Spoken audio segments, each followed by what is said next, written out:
Muito da cultura evangélica hoje, muito da teologia evangélica hoje, ela prega, ela tem pregado sobre uma vida com o Senhor, um caminhar com o Senhor, que não exige muito de nós e que muitas das vezes não exige até muita coisa, né? Muita dessa cultura, ela fala que se você converter, se você aceitar a Cristo, se você levantar suas mãos em um apelo no culto e você ir até a frente, tudo aquilo que é desse mundo e que te faz mal, toda tribulação e toda dor, como consequência da sua decisão, se é que essa decisão é nossa, tudo que é desse mundo vai embora, vai nos deixar, né? Ela fala que até que coisas que foram perdidas, se você aceitar Cristo, elas serão restituídas e você vai viver a sua vida, a sua suposta nova vida,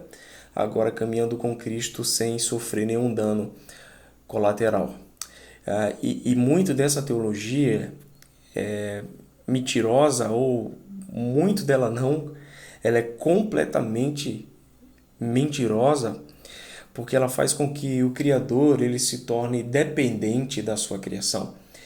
Então é como se Deus ele estivesse na porta, batendo desesperadamente para que você abra, porque ele tem um interesse muito grande em você e para que você não diga não a esse interesse de Deus, então ele vai te dar algumas coisas em troca da sua decisão. Assim, ó, o Senhor ele vai dizer: "Vem a mim, converte, aceita o apelo, me aceita no apelo publicamente, e como consequência disso eu vou restituir aquilo que você quer, ou aquilo que você perdeu, eu vou te dar aquilo que você almeja, né, para que você possa vir me seguir." Então essa teologia é uma teologia totalmente mentirosa, porque caminhar com Cristo exige renúncias, né?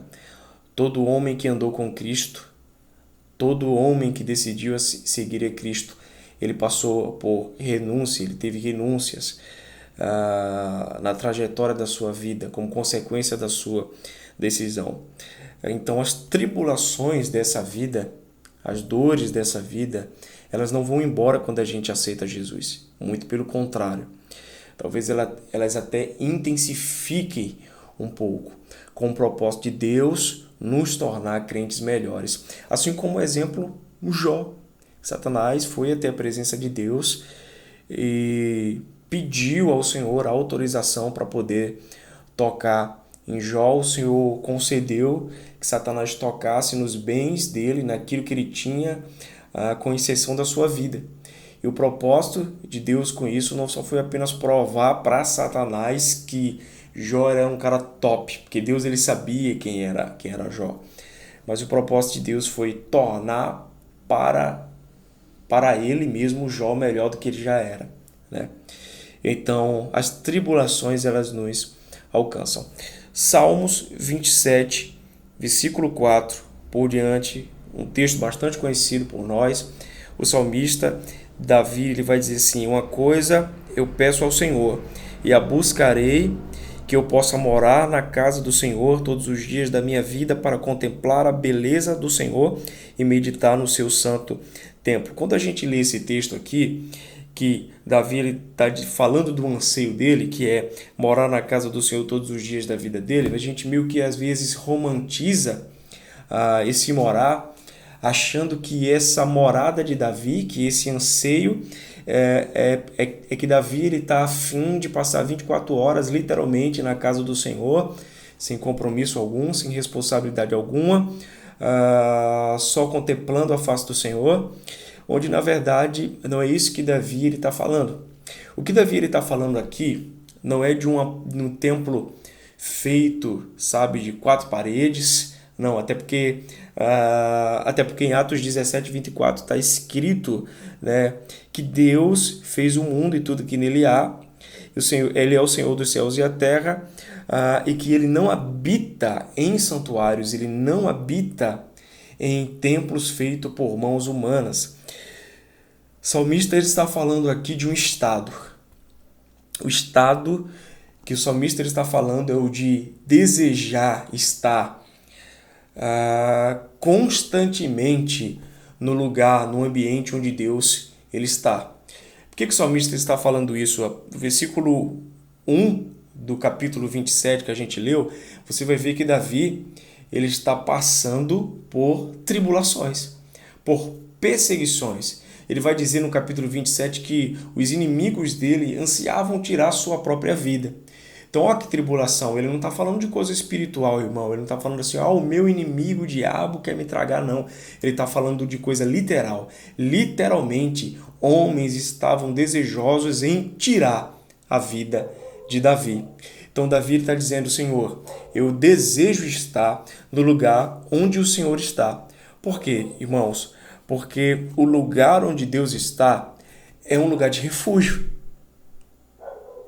Então, o cristão, quando ele converte, quando ele é convencido do seu pecado, as tribulações não param de vir. Muito pelo contrário, elas intensificam. Mas qual que é a diferença do cristão, sabe, do cara que converteu, que aceitou a Cristo, para o cara que não aceitou a Cristo? É que o cristão genuíno e verdadeiro, embora as tribulações intensificadas o alcance, ele no Senhor encontra refúgio. Davi está dizendo isso. No Senhor, Pai, no lugar onde o Senhor está, eu encontro refúgio. Qual que é o inimigo, Davi está dizendo, qual que é o inimigo que ousará adentrar no lugar onde o Senhor está?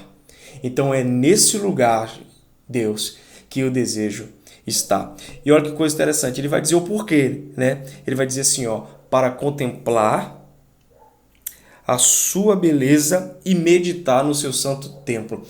Ó que coisa interessante, irmão. Ele começa falando de inimigos que querem tirar a sua vida.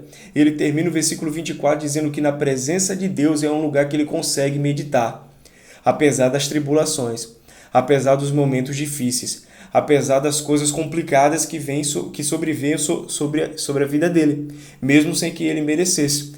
Então, Davi está dizendo que nesse lugar, além de ser um lugar de refúgio, é um lugar de calmaria. No lugar onde o Senhor está, o cristão ele consegue ter paz. Isso parece ser algo meio contraditório, né? Porque assim, você está em guerra, como você vai encontrar paz?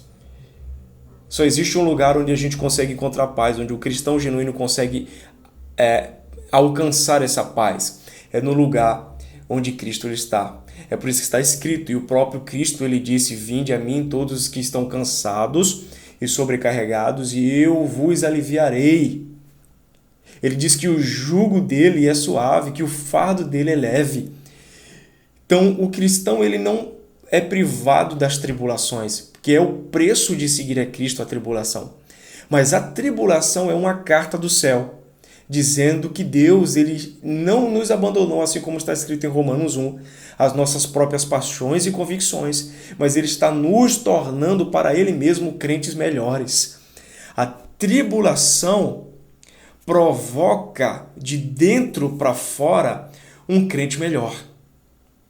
Então, como é que Deus ele vai nos privar das tribulações, irmãos? Como é que Deus ele vai nos provar da dor e do sofrimento? Se esse Deus ele não privou o seu próprio filho da dor, e esse filho não privou os seus próprios apóstolos da dor, todos os apóstolos teve um preço e pagaram com a sua vida. João, o único que não pagou com a sua vida, mas foi jogado em um caldeirão quente, irmãos, e passou o resto da sua vida com cicatrizes horrorosas, muito provavelmente, por decidirem seguir a Cristo, por decidirem dizer sim para Cristo. Preste bem atenção, eu não estou falando aqui do cristão que está passando por tribulação e por dores, e que essas tribulações e essas dores foram provocadas por ele mesmo. Então, é o cara que se encheu de dívida por falta de organização, por falta de um monte de coisa, e agora ele está correndo atrás de uma toalhinha ungida para ir no banco dele, passar a toalhinha para que Deus ele possa vir pagar a dívida que ele mesmo fez. Eu não estou falando desse cristão que está passando por dores hoje porque ele mesmo foi o autor dessas dores. Eu estou falando de cristãos que, assim como Pedro, como Tiago e como João, resolveram dizer sim para Cristo. Resolveram dizer sim para Jesus. E ao dizer sim para Jesus, hoje estão pagando o preço da dor e da tribulação e do sofrimento. É esse cristão que eu estou falando. Então, como exemplo disso, a gente consegue ver isso em Marcos 10, 17, outro texto conhecido, o jovem rico. Então, esse texto ele vai dizer o seguinte, no versículo 17: quando Jesus ia saindo, o homem correu em sua direção, pôs-se de pé diante deles e lhe perguntou: bom mestre, o que eu farei para herdar a vida eterna? Então, esse cara ele saiu de um lugar onde há muito tempo a sua mente já estava em uma reflexão. Cara, eu tenho tudo. Tenho grana, eu tenho tudo, mas me parece que me falta, que me falta alguma coisa. E é a salvação. Esse cara corre até Jesus. Versículo 18. Diz assim: respondeu Jesus: por que você me chama bom? Ninguém é bom a não ser um, que é Deus. Você conhece os mandamentos. Jesus dizendo: você conhece os mandamentos. Não matarás, não adulterarás, não furtarás, não darás falso testemunho, não enganarás ninguém, honra teu pai e a tua mãe. E ele declarou que desde a mocidade, que desde a adolescência, tudo isso ele tem obedecido. Então há anos esse cara ele vem obedecendo isso com propósito. Uma reflexão, irmão, pessoal e particular dele. Cara, eu tenho tudo e eu conquistei tudo, mas me parece que falta alguma coisa, e é salvação. Essa salvação vem por meio da obediência, então eu vou obedecer os mandamentos. Mas parece que mesmo obedecendo os mandamentos ainda faltava alguma coisa para ele. Ele corre para Jesus e pergunta: me dá a resposta, Jesus, para aquilo que eu estou procurando há tanto tempo. Eu preciso alcançar a salvação. Esse era o dilema da vida desse jovem. Então Jesus ama aquele cara instantaneamente. Jesus o amou instantaneamente e disse: só te falta uma coisa. O que é que faltava para ele? Vende tudo que você tem, dá o dinheiro aos pobres e você terá um tesouro no céu. Depois vem e siga-me. Jesus ele não está falando aqui que aquele cara, aliás, assim, não é doutrina isso que Jesus ele falou. Não se pode tornar uma doutrina no nosso meio. Nem todo rico precisa deixar as suas riquezas, precisa vender tudo e fazer o que Jesus ele ordenou àquele homem. Aquilo era o que aquele homem o que aquele homem precisava fazer. Jesus diz para aquele homem: te falta alguma coisa. Mas não significa que para mim, para você, para nós como cristãos ainda também não falte alguma coisa. Para aquele homem faltava grana, o apego ao dinheiro. Ele precisava desapegar daquele dinheiro. Para mim talvez falte alguma outra coisa. Falte orgulho. Falte amor, falte empatia. Então, o que é que falta em mim e o que falta em você hoje? Aquele cara, ele fica triste. E o que ele diz? Ele não diz nada. Ele abaixa a cabeça, entristecido, ele vai embora, porque a Bíblia diz que ele tinha muita grana. Anos conquistando aquilo que ele tinha. Então, ele se entristeceu e foi embora. Jesus, ele começa a falar sobre o camelo, né? É mais fácil um camelo passar por um buraco de uma agulha do que o rico entrar no reino dos céus. E é aqui onde eu quero chegar. Pedro, lá no finalzinho do texto, no versículo 28, ele vai dizer: nós, discípulos, deixamos tudo para te seguir. Olha o que Jesus ele vai responder para Pedro. Digo-lhes a verdade: ninguém que tenha deixado casa, irmãos, irmãs, mãe, pai, filho ou campo por causa de mim e do evangelho, deixará de receber 100 vezes mais. Então Jesus ele vai dizer aqui, você perdeu muito e alcançou tribulação e dores por dizer sim para mim. Talvez você tenha perdido a família, amigos, irmãos, pai, mãe, bens materiais por dizer sim para mim. Então Jesus ele diz: nenhum de vocês que fez isso por causa de mim deixará de ganhar 100 vezes mais. Às vezes a gente para no texto aqui, né? E a gente diz: aí, tá vendo? Restituição, o Senhor vai me dar 100 vezes mais. Não é isso que o Senhor está falando. Então ele vai dizer assim: vocês vão ganhar 100 vezes mais irmãos, corpo de Cristo. Ele está falando da igreja dele. Vocês ganharão 100 vezes mais pais, mães, casas. E ele está falando, repito, do corpo de Cristo, da igreja. O que eu estou querendo dizer com isso aqui? Apesar de nós cristãos passarmos por tribulações, Estou falando de cristão genuíno, tá? Por aceitar seguir a Jesus, ganhamos um corpo. E como corpo, não sofremos sozinhos.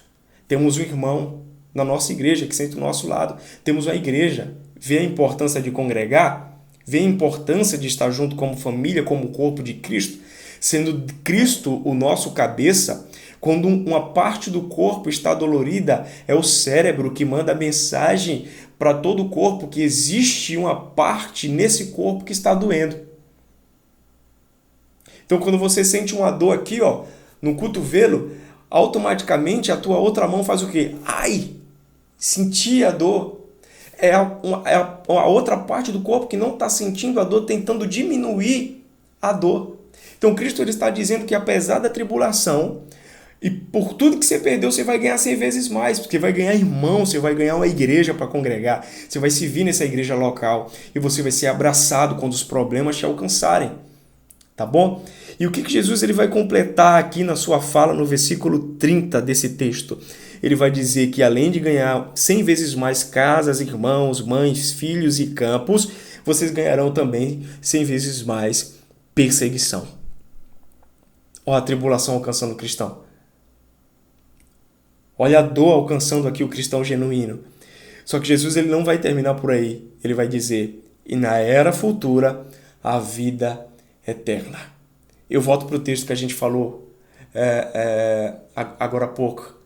Não existe, irmãos, cristianismo, um cristão genuíno, ser um cristão genuíno que decide seguir a Cristo e não passa por dores e por sofrimentos.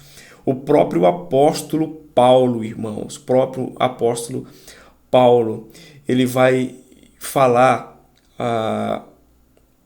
em Atos sobre consolar uns aos outros com um tipo de palavra. E que tipo de palavra é esse? Ele vai dizer, consolem uns aos outros na expectativa da era vindoura, que Cristo voltará e assim como ele ressuscitou dentre os mortos, nos ressuscitará também.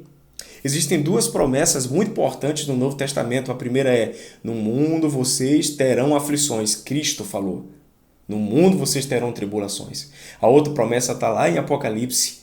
E ele enxugará dos nossos olhos toda a lágrima. Então nós como cristãos, nós não corremos da tribulação e da dor. A tribulação e a dor faz parte da vida do cristão. Ela está tornando-nos um cristão melhor para Cristo. Mas o cristão, apesar da dor, ele caminha na expectativa da era vindoura, do dia em que as nossas dores serão cessadas, que as nossas lágrimas serão enxugadas pelo próprio Cristo. E o salmista, no Salmo 27, que a gente acabou de ler, ele vai terminar com o versículo 13 e 14, dizendo assim, apesar disso, de que das dores, esta certeza eu tenho, viverei até ver a bondade do Senhor na terra. E ele termina dizendo, espere no Senhor, seja forte, coragem, repito, esperem no Senhor. As dores de homens que estão sofrendo por obediência a Cristo são momentâneas. Paulo ele vai dizer que essas dores momentâneas, elas são leves diante da glória que ela está produzindo para nós nos céus.